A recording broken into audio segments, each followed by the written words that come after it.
Now, I did say that I was going to build a $1 microphone, so let's do that real quick. The key ingredients I'm using is a piezo transducer. These are very cheap and very available. And our housing, which is a plastic toy capsule.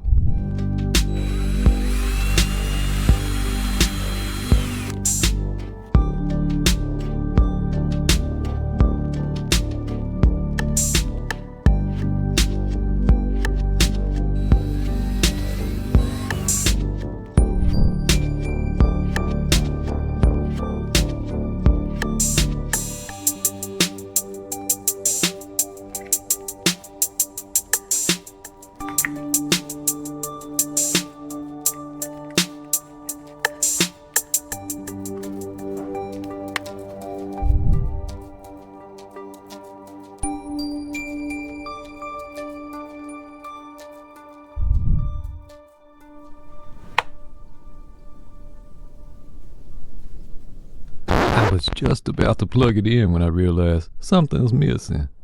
That's right, we want to add a black wash to give it a little aged look. You might as well, you know. It might even make it sound more vintage, LOL. And there we go. And by the way, you can also build the mini version with 8-inch audio input. Yeah.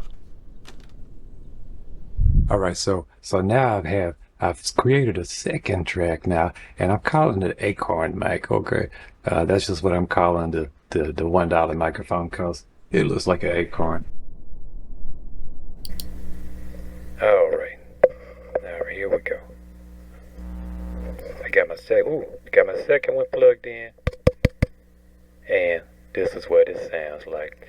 It's actually, believe it or not, I know it sounds kind of strange because it's supposed to, but it does sound more clear than I expected.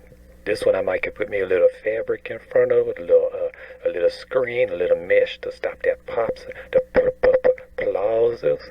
But yeah, what do y'all think about that? A $1 microphone. Hello. Well, it works, and we can do something with that. So hopefully that inspired you.